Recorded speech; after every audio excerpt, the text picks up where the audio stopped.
We're talking about love. What is love? But we'll also go into the difference of conditional versus unconditional. Love is an action.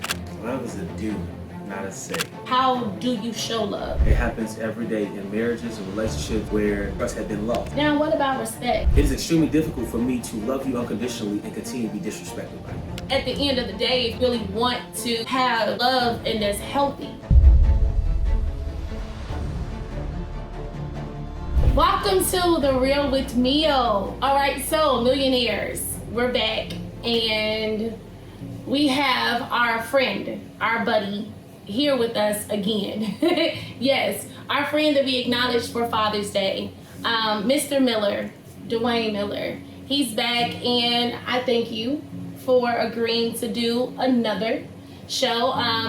Reason being, you did such a great job with the Father's Day, and we received a lot of positive feedback.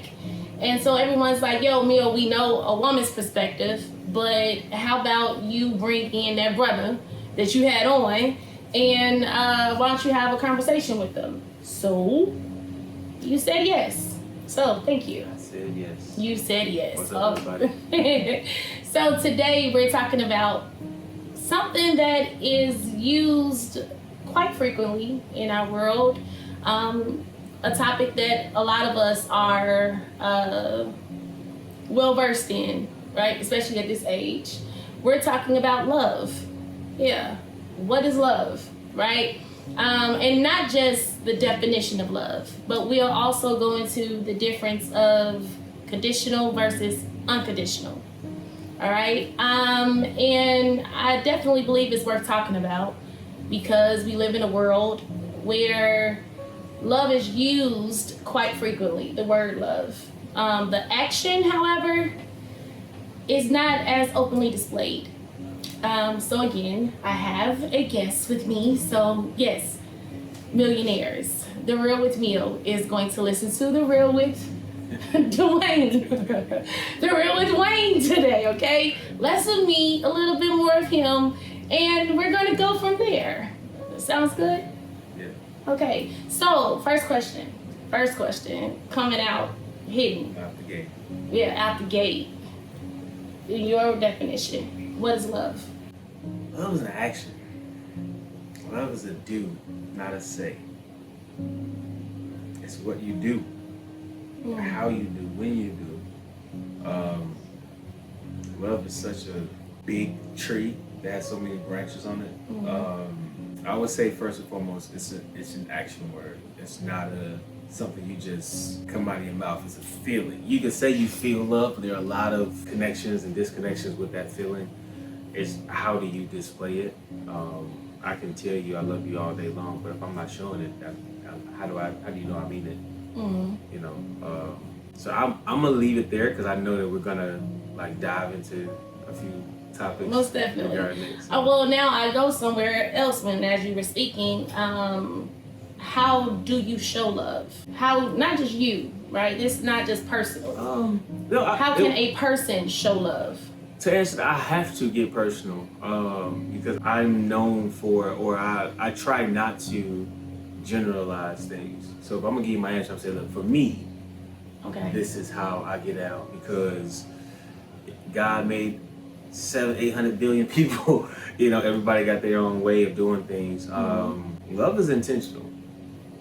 It's one of those things. For me, if I say I love you and I'm going to show you I love you, I have to be intentional with that showing, meaning learning you, your ins and outs, your do's, your don'ts, you know, what makes you tick, you know, and being intentional with that, being thoughtful with that. If you like flowers, okay, I'm going to try my best to get you flowers as much as possible, or if it makes sense to you, you know what I mean? If you need help with your car, things, of course, my pluses, the things I'm good at, you know, do that coincide with the things that you may need, you know, from me? And those are all actionable deeds. A good friend of mine mentioned, she said, well, how are you showing it? What are your actionable deeds to show that you love that person? You know what I mean? So for me, it's a doing. It's a doing that relates to that person that I'm loving on. So, okay. Do you think our culture has done a great job with displaying what love actually is? I think today our culture has changed. It changed what I think God meant for love to be. Right now we're in such a monetary, physical, artificial type of world because of social media, because of everybody is, what have you done for me? Eddie Murphy said, what have you done for me lately? You know what I mean? It's what are you doing for me? What are you buying me? Where are you taking me? Versus that intimate getting to know and getting interested in that person. What, we can have $1 million or we can have $10. What are we gonna do with it? Well, am I still interested in you? And in today's world, it's, what he's buying or what she got done to her body or how she looked versus that person's soul versus, actually learning and getting to know and getting intimate with that person. We're more so concerned with, how it's gonna look. You can look beautiful. Y'all can put on and look good, take pictures and walk and do all that and be sour and be evil, be rotten. And not be friends. I think our culture now, people aren't friends anymore. Social media has eliminated that friendship aspect. Now you're touching into the relationship part of love, right? Because definitely, love is so broad.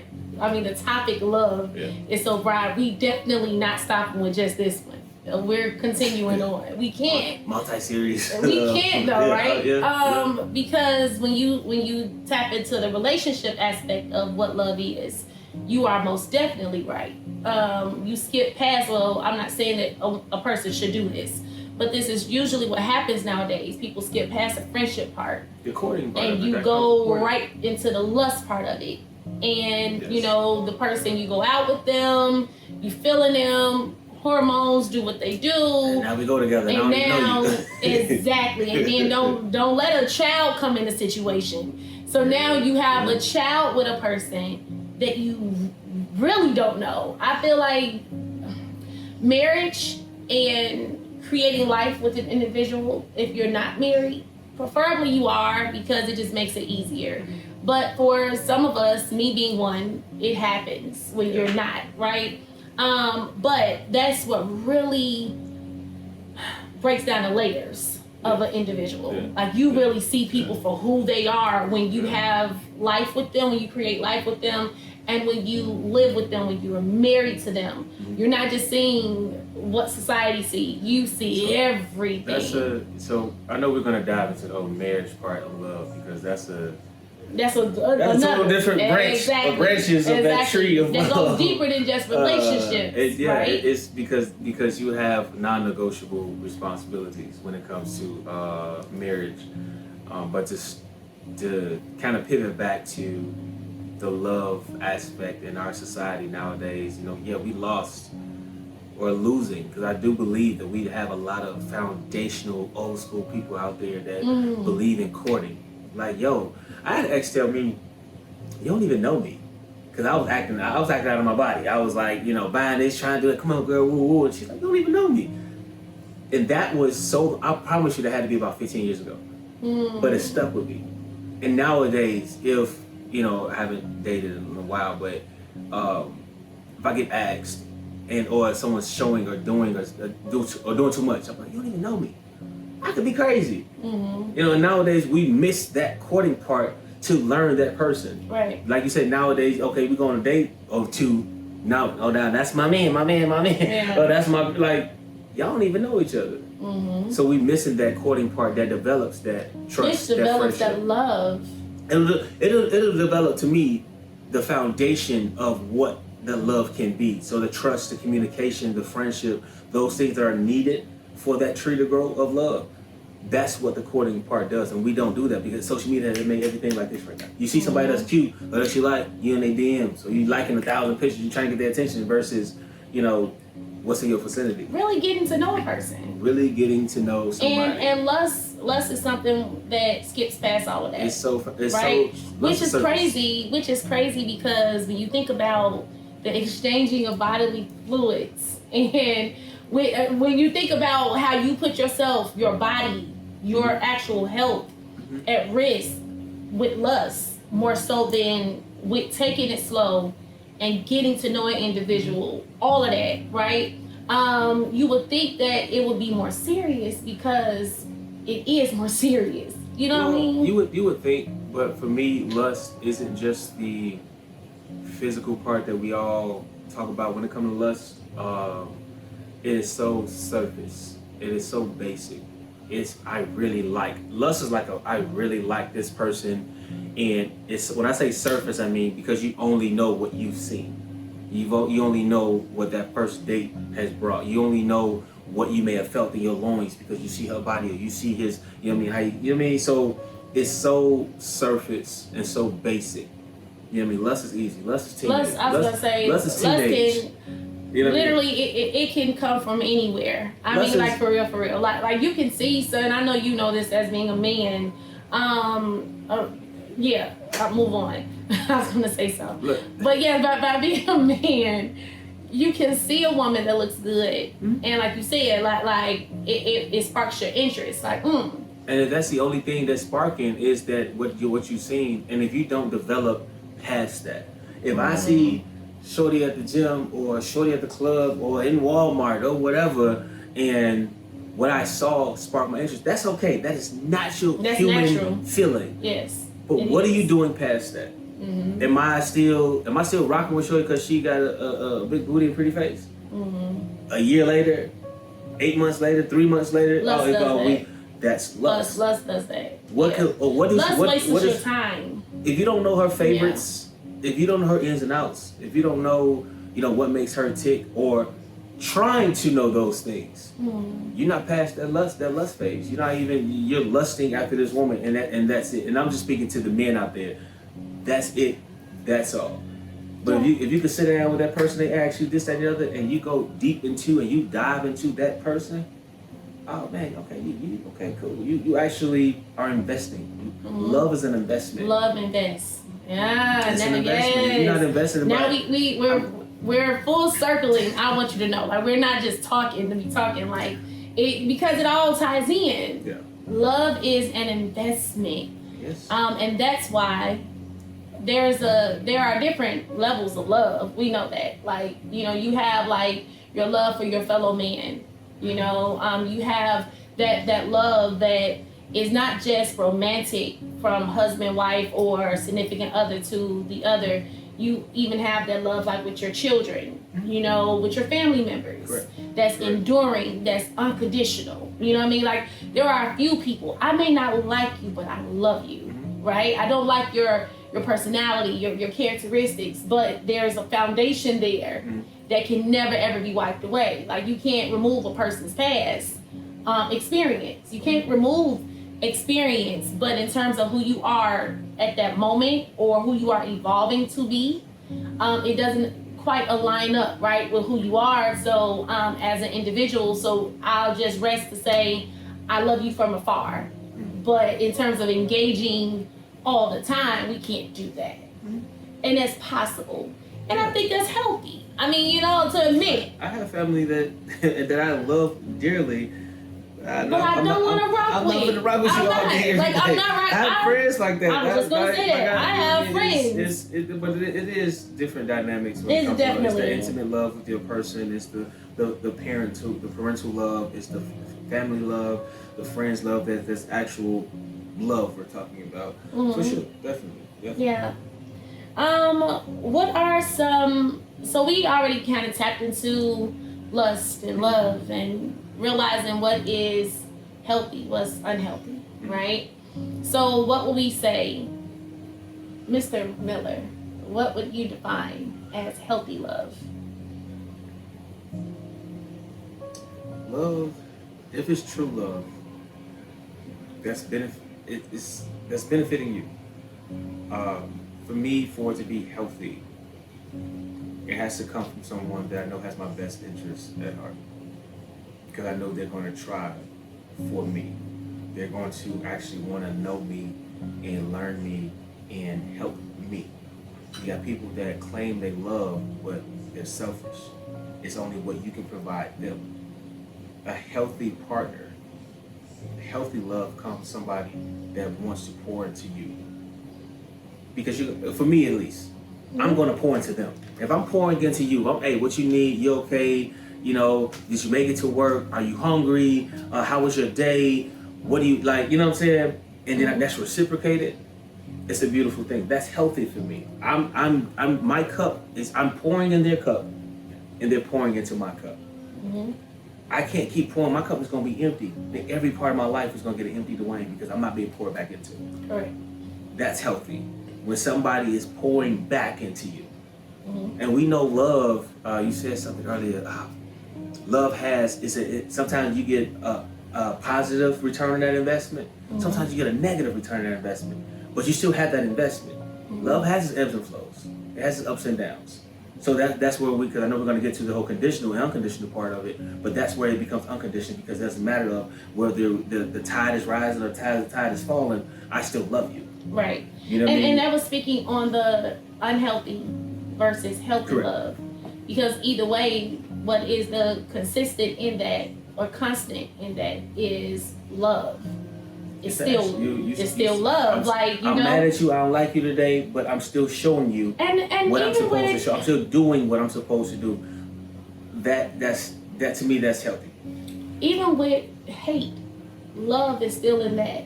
Love is just that versatile. And why I say that is because love is a force. It's an energy. It literally, some describe it as God, right? God is love. Love is God, right? So it is yes, it really is. So it's a force. Mm-hmm. And I will tell anyone that's walking this planet, I don't love you enough to hate you. Mm-hmm. Because you become what you hate. Yeah. Like so it's like a part of love is hate. I gotta care about you in order to hate you. I gotta care about you that much. I gotta care about you that much. Hate is such a deep emotion. It's so deep. That you drawing out a part of me that is so deep and so dark. And if I didn't love you, I wouldn't hate you. That's what I'm saying. Like I didn't even care enough to you see? You know what I'm saying? Like I gotta love you in order to hate you. I use a word with that. Yeah. But that's how I really I put that in my mind. Like, no, because I've witnessed that with myself, with others, just with observation, watching, how people become what they say they hate. True. I even mentioned this in my book. Not trying to do no plug or nothing like that, which I am working on another one. I am. But anyway, okay. Follow, keep on. Okay. I mentioned it in my book that your favorite song you may not know every lyric to.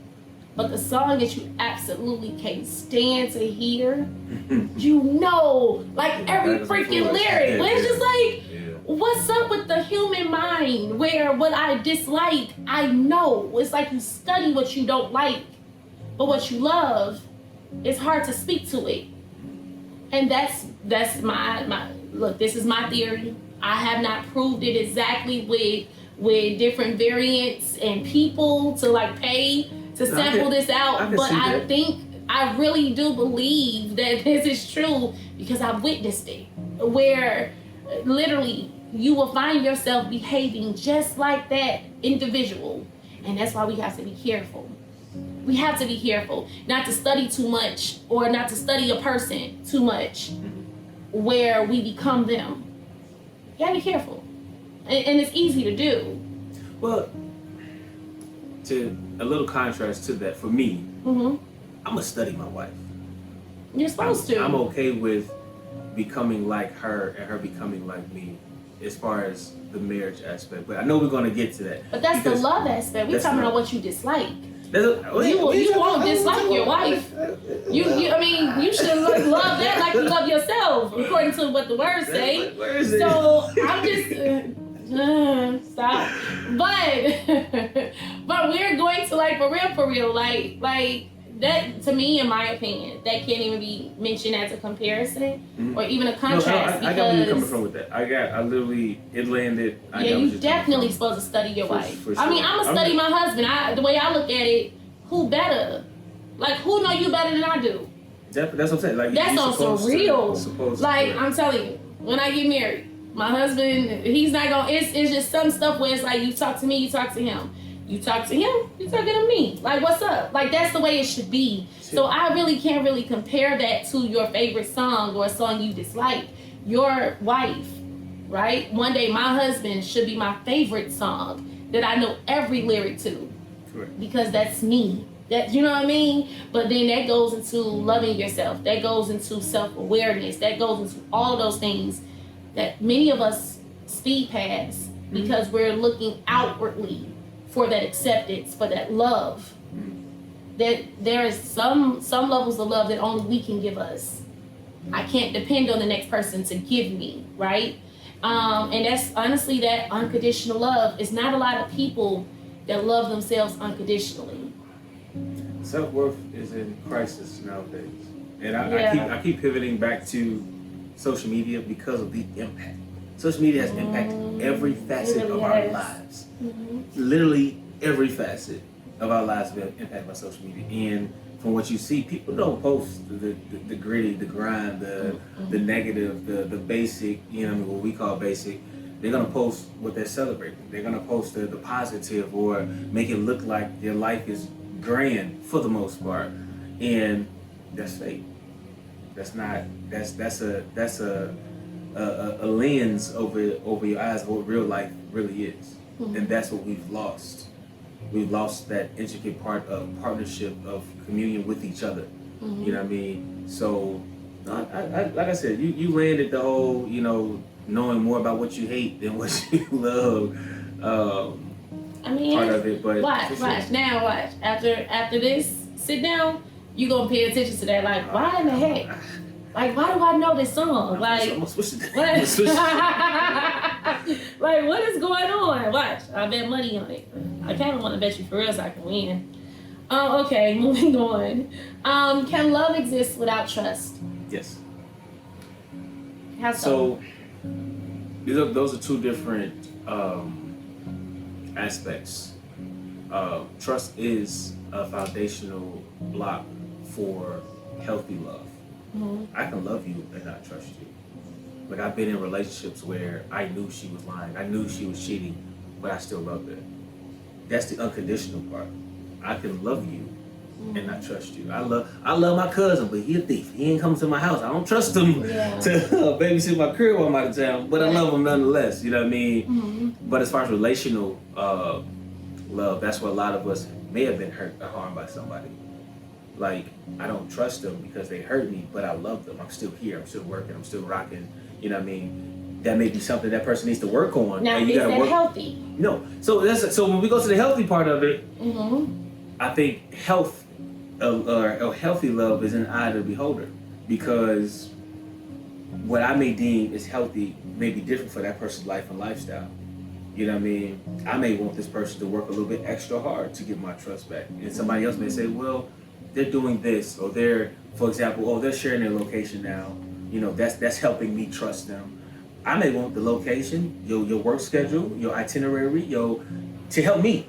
You know what I mean? Some people, that's insecure. No, it's not. That's work. That's actionable deeds to regain someone's trust. I mean, because you have lost the trust. Because so when you lost it, what are you? It's different if you ain't did it yet. Exactly. Like, that's like unhealthy. So for me, that's the losing of trust and still loving. And you gotta regain So for me, I don't see myself initially loving somebody without there actually being some sort of trust first. So if you ask me that question, okay, what did my process go through to get to love? And for me, trust is one of them. Communication is one of them. Friendship is one of them. So if I've gone through those building blocks to help me get to the love that I'm trying to get to, then I mean I've lost trust. Yeah. I don't see myself loving somebody without having trust first. So can you love somebody and not trust them? Absolutely, you can. It happens every day in marriages and relationships where trust had been lost, and it's whether they regain it or do what they're supposed to do or whatever, that's on them. But absolutely. Now, what about respect? Now for me, yes, it can. Again, those are two different aspects. Respect is another building block. Is it healthy? Absolutely not. Absolutely not. To be disrespected. And to still call it love? Well, you know what? I gotta again say it's in the eye of the beholder. If I'm talking about Dwayne, it is extremely difficult for me to love you unconditionally and continue to be disrespected by you. Now that love has a condition. Now you're breaking down the love that may have been built. You know what I'm saying? Because you're disrespecting me. And now, so if we're gonna talk about respect, there's so many avenues we can go through because, okay, was there respect in the beginning? Did something happen to lose respect for that person? Like, to answer your question, yes, it can exist. And because people are individuals, it's difficult for me to speak on a broad spectrum. I can only speak for me. Can it exist for me? I can also say, yes, it can exist for me. But how long can it exist? I believe what determines the longevity of that is your self-love. Yeah. Because this role that I've been on as of lately, definitely in the last 12 months, that self-love has been being built up within me. And it's made me examine myself to say such and such only happened because there was a lack of love for yourself. Be it relationships, such as like romantically or platonically, friendships, where no matter what it is, whatever level of disrespect occurred, it occurred and you allowed it. What you allowed, yeah. Because of how you felt concerning yourself. And of course, you know me, let's go to the root, right? Let's find out, when did you learn how to accept this, right? Some of us go back to childhood. But then there are some that have rough childhoods or moderately rough childhoods because our parenting does not come with the manual. So we can't put that level of responsibility on them totally to just say that every messed up relationship that we've had has been because of what they did, what they did not do, how they treated us. It's partially true, but then it's also come back to you. You get to a point where you learn that you're the creator of your life. Right? That's why they tell me you're responsible for whatever hell you go through. What you allow in your life is a direct reflection of what you've allowed in your life. And how you feel about you. And that's your responsibility. So if I allow you to disrespect me, how do I feel about myself? How is my self-worth?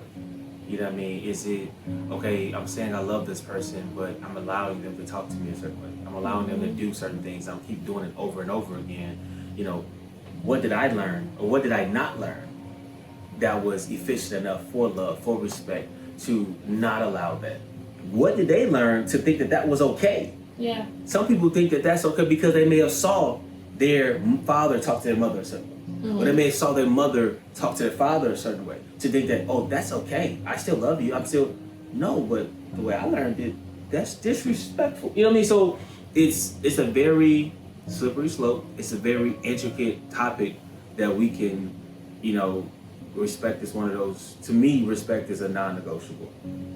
That's one of those foundational blocks that I'm looking for as we're courting to help me build the love that I want. Because once I got those blocks and I built that house of love for you, man, you got a king. You got a good man. You know what I mean? So that's one of those things. Yeah. That's one of those things for me, for that love to be healthy. Yeah, I mean, for me, it's definitely a non-negotiable. Like, you can't say that you love me if you don't respect me. Correct. Because I love and respect myself. Yeah. So, you know what I mean? It's like the first sign of that is like, stop. Like, for me, that's unhealthy. Yeah, this is all opinionated, right? This is because this is where I'm coming from my life. That don't mean that everybody, like, we are not God. I don't want nobody saying, listen, Millicent, Dwayne said. Right, in the book of Millicent 3 and whatever. Like, we not making up another Bible. No. You know what I mean? But at the end of the day, if you really want to have love and that's healthy, that's not depleting you, I think that's one of the worst things ever. And you really don't understand it until you've been through it. That's why it's good for you not to judge people. Like, don't judge it until you have encountered it. You walk through that mud, and you've realized how to get out of it. Correct. Or you've avoided it because, you know what I mean? Like, because your response was, no, this is not, right? Everybody don't have to go through the mud. But for some of us, we hard-headed. And we went through the mud. Some of us didn't have guidance. So you had to learn by trial and error, right? Move out of fear of losing that person or not knowing what's on the other side of that, or, just not having faith that, God gonna make everything okay. You know what I mean? So it's definitely like I said, slippery slope, multifaceted type of deal. But again, this is my point of view. I don't want nobody moving and saying what Dwayne said, do this, and that's how I'm just giving my life experiences and how I view it, how I've learned to love. Because like I said, I think I told you before, in my 20s, in my early 30s, I was but rough. You know what? Dwayne, we talked about this before about people and their experiences, right? Yeah. I feel like the 20s, early 20s for me personally, it was my early 20s. I'm gonna be honest with you. It was the whole thing. Oh, yeah, I know you was different. but my early 20s was that time of really discovering myself and not knowing the proper way to discover yourself. So when you don't know the proper way to discover yourself, yes, you allow the diamond that you are to be mishandled in the hands of fools. And it's not until you truly sit down, spend one-on-one time with God, and He shows you who you are, you become a lot, let's say, choosy. You become picky about who you're going to just give your time to. Because you know, and you've got because you know your word. So what hurt me? Well, I ain't gonna say what hurt me. What delayed me, I should say, is that my father, that was my best friend, right? And what he instilled in me were quote unquote manly things. Like I can build you a car, I can build you a house. I was taught to not need a woman but to want one. I know how to cook. I know I'm very well manicured, clean, things of that nature, but other emotional things that I didn't get taught. So a lot of things I made, like one of the mistakes I'm not gonna make with my son is having conversations with him past 18, having conversations past 25, past 30, because in life, as I get older, I'm still learning. I'm 41, but I don't know life. I don't know what 51 will look like. Right. God willing, I make it.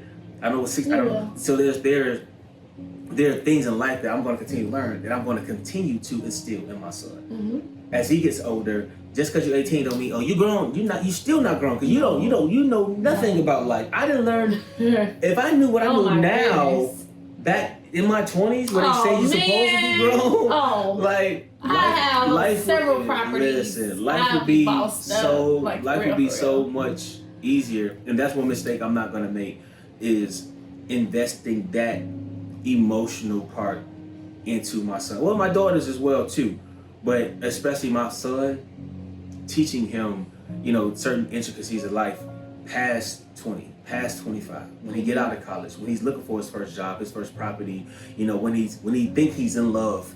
You know what I mean? I didn't have those conversations like that with my dad, really, until probably after maybe my third born, my daughter Jordan. Like, that's when we started, and by then he was already sick, but we started having those heart-to-hearts. Yeah. Like, I'm like, man, imagine if I had those heart-to-hearts while I was in college. Earlier.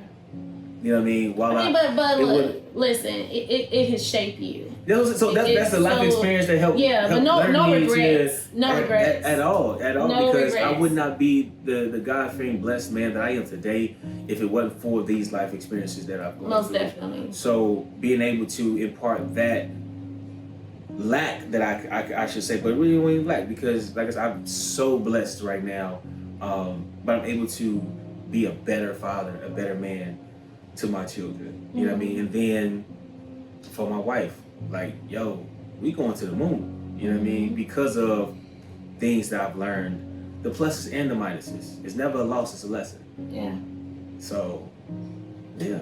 And now I was pulling up on my device what the Bible describes as what love is, right?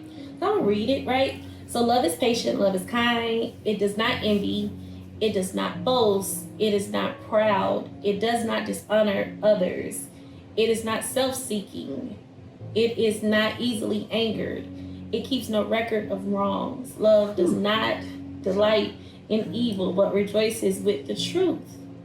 It always protects, always trusts, always hopes, always perseveres. Now, there was a pastor, actually at ISU. When I attended ISU, I had a church that I attended down there named Mount Pisgah Missionary Baptist Church, under the leadership of Pastor Frank L. McSwain. I believe that was his real name. But Pastor McSwain, man, such a mighty man of God. He's went on the other side now. But I remember him describing what love is, and what you mentioned moments ago about it being like people only thinking about what they can get from you, and that being a part of them loving you, right? We know that as unhealthy love, because true love is truly only seeking of how can I help this person. Correct. That's real love. Like that's like the love of I wake up in the morning and fresh out of bed, and I'm thinking, did she eat? What she wearing today for work? Is the gas in her car? Is her oil change? Is her tires are up to the right pressure? What she got going? What she want to eat for dinner? Like that. And guess what? Right? That's how a man looks at a woman that he loves, right? Correct. And a woman, the reason why the partnership works out so well, because in return, that woman is waking up saying, does he have what he needs? Is his shirt ironed? Is everything set to go for him? Like, do I already have dinner already planned out, so when he gets home from work, his meal is ready? He's ready. Am I ready after he eats his meal to make sure I satisfy him? Like your mind is always going on pleasing. Your person. And if we had that mentality where it would be a different world. Everything I'm doing, of course, I'm handling business, but my wife is on my mind all day long. What can I do for her, and vice versa? What can I do for him? Yo, we're pouring in. Our cups are overflowing. Now we come back with here. Love. We come back here, right? Because in our world, it's not just, especially let's say at our age, right? The average person that you meet at this age has children. Correct. So, as a wife, as a mother figure in that child's life, now your mind is not just your husband. It's the household. Do they have what they need? Like, do I need to do this? Do I need to do that? And the reason why it balances out and it's healthy is because not only is that wife thinking that way, the husband is thinking that way. It's everything. You see how, so it's like you bear each other. You make it too much sense. I make a lot of sense. In the real world, I mean, I'm not gonna say in the real world, because in the real world, it's not like that. Everybody's situations is different. Some wives or some women can't have the home ready by the time the husband comes home. Some husbands are not the breadwinner. You know what I mean? So but it's case by case. No, that's what I said. That's what I said. In the real world, in the broader picture of it, what we're saying is, I'm pouring into my person, and my person is pouring into me. Most definitely. If you want to just generalize that's what I'm if saying. you want to generalize it, yes, sir. Correct. Right. And that's making for a healthy, long-lasting, indestructible, unconditional love, because you're pouring into your person, your efforts. You want to. One of my mentors and coaches and trainers, Coach Kenny, he always say, you gotta want to. His motto is, you gotta want to. Mm-hmm. You know what I mean?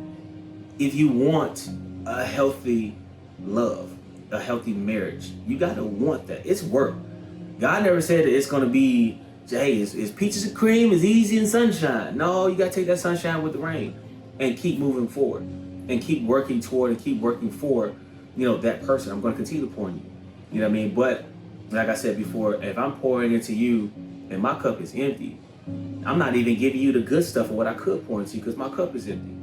I need you to pour into me. It only works. And like you said, I just described, I made a lot of sense. Maybe I sounded too Disney. Oh my God. Okay? I probably sounded too Disney. But in definitely, in layman's terms, what you stated was facts.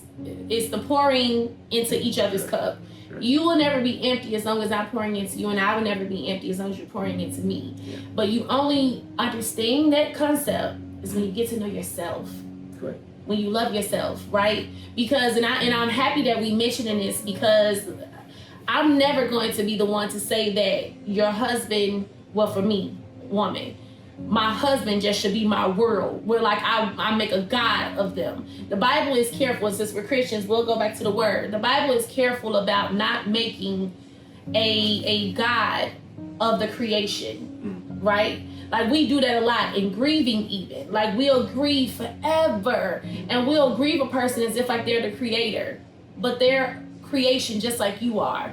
So we got to be careful of that too. No one ever said to just make any human being, not even your children, as soon as you wake up, like, I gotta please them, gotta please them. No, you please God, then you please them, right? And that's just keeping it healthy, that concept, right? Working like that. And when we were reading in Corinthians, I believe it is, in Corinthians, about love being described, that's true unconditional love. Correct. Especially when it says that it keeps no record of wrong. That's some real God love. That's the forgiveness aspect, and I know that's a whole episode in itself. Forgiveness, forgiving your partner. We could literally talk. Yeah, I ain't going down that road just yet, because it's such a sensitive, yet intricate, yet needed topic to discuss. Mm-hmm. Definitely something, because a lot of us lack that forgiveness. We'll say we forgive you, we'll still be with you, but we're harboring.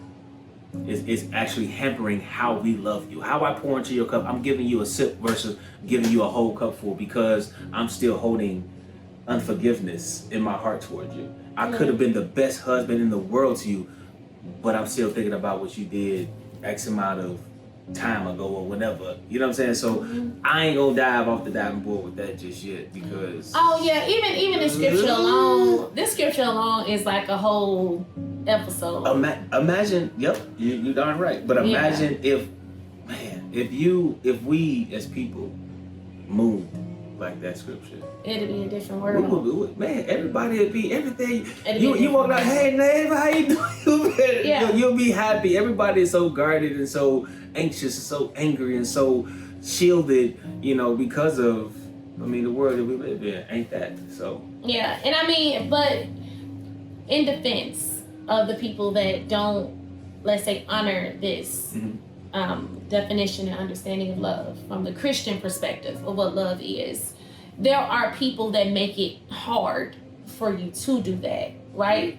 You don't keep no record of wrong, but then a person keeps doing wrong, right? But then when you think about what love is, what it should be from that individual that's pouring into you, they're not seeking to do you wrong. They're only seeking to do well by you. You know what I mean? So yeah, both parties intentional, like with how they move, their intentions, whatever, have to be on one accord. And now we come into, which this gonna be another one too. We got a lot to talk about walking equally yoked. That has everything to do with it. When you are on the same page, when you guys both have the same understanding, this, like you said, to be a better world. And that comes this with right that here. Comes with that. That comes with those foundational bricks of that house of love, friendship, communication, respect, trust. Most definitely. You know what I mean? The willingness, the want to. You know what I mean? Those things. Because when you stop wanting to be with somebody, or wanting to love them, or wanting to, respect them, or anything like that, literally your house is so fragile. Huff and puff is getting blown down. So all of that is extremely, extremely, extremely important. Yeah. Now let's go to the conditional, right? Mm-hmm. I think we definitely we did a lot of unconditional talk. The conditional talk, we definitely knocked on the door, but to walk into there, how does that look? Conditional love, it's exactly what it's saying. You're coming with conditions.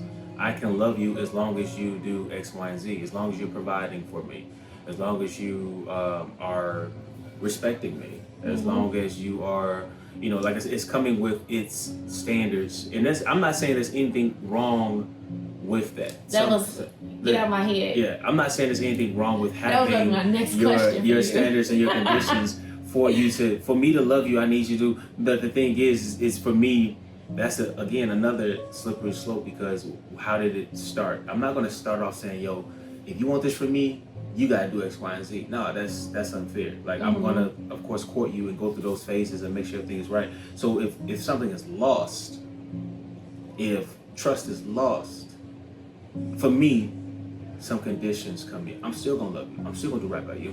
I'm still gonna do the things I need to do.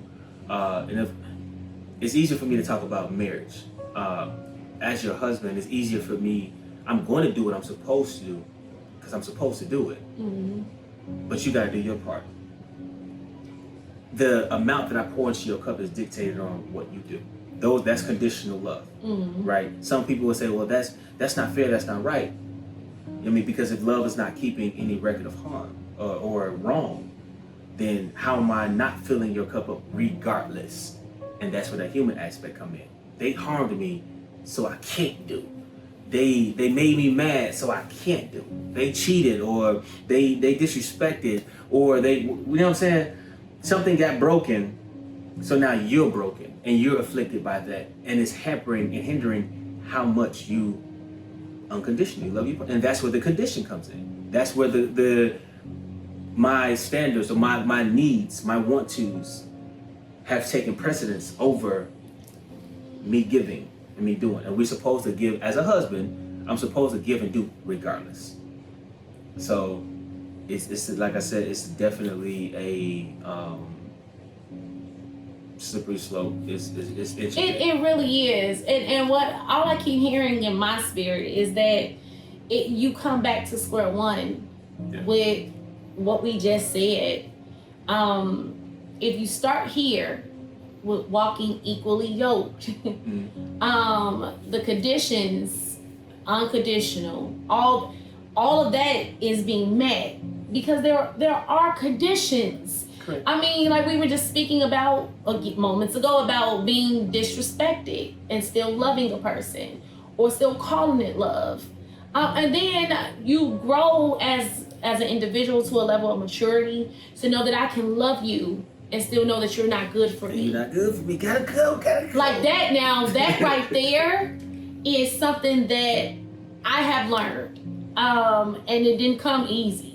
Like you really gotta have some come to Jesus moments. You gotta have some real. Jesus gotta come beat this pillow and say, Jesus gotta sit your tail down. They not good for you. No. Now, you gotta pivot and go that way because you're gonna continue to be in your own way. And like I just said about experience, you can't take away experience. You can't take away what you learned from a person. Correct. You can't take away none of that. The friendship, possibly, even that you still had. I have those type of like examples where it's like, yo, I always rock with you. I always love you.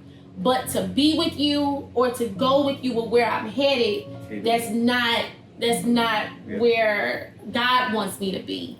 Yeah. Because your flesh may want you to be. Your flesh will tell you to keep a hold to everybody. Your flesh will have you holding on to something that is literally every moment is dragging you down. Yeah. That's lust. That's your heart. The flesh. Yeah. The word says something about the heart being a deceiver. It is very deceitful. Your heart will have you thinking you love, thinking you need, thinking you want something or someone that is literally your detriment. That is literally not good for you. That's literally not pouring into you. And they've shown it over and over again. But yeah. And you only see it when you truly come back to loving yourself first. I mean, God, but loving yourself first. God is a part of loving you first. True. You know what I mean? Like, so yeah, as we stated, moving along, as we stated, this topic is so broad. And just to let you all know, we are definitely coming back. So this is like part one. I probably made a few people mad that's gonna see this. You know, I got on the last one. I didn't make nobody listen, mad. I had the last one. Let's it think was positive. The last one was such an amazing time, and I got so many amazing reviews. It's good. And Yeah, I did and too. then you get those that are. Whatever, we'll talk about that in the next one. But yeah, this is. I want to thank you all for actually taking the time to listen to our point of views. Again, this is our point of view, and it is definitely a blessing to be able to reach whatever number God puts in front of this viewing. You know, definitely fortunate, and I just want to thank you all for listening to me ramble and talk. He's not so rambling. it's dope. You weren't rambling, man. Come on. I can talk. No. Only when you have something to say. You're not no chatty patty. He's not. If you know this man, you know he's not a chatty patty. So no, you were not rambling, Mr. Miller. But I thank you for coming back. I thank you for the wisdom that you gave out. There will be a part 2, and as we proceed, we're going to speak about not just love that is conditional and unconditional, and the different variants or examples of that. But we're also going to talk about love from child to parent, parent to child. We're going to go there too with it because, again, love is so broad. All right. And yes, coming after that, we're going to have the love with friends. And how does that look? How is that displayed? Again, love is so broad. It's hard to just sum up love in one conversation. I mean, in order for it to not be rambling and to be meaningful, you got to take your time with it, right? We like slow cooking, not microwave. So that's what we're doing here. There's not enough ovens out there being preheated. It's microwave. So I thank you for real, Dwayne. Like straight up, thank you so much. Oh, look at you catching stuff. All right, but thank you, millionaires, for tuning in. And that's my cue that I gotta go. All right, it's been lovely.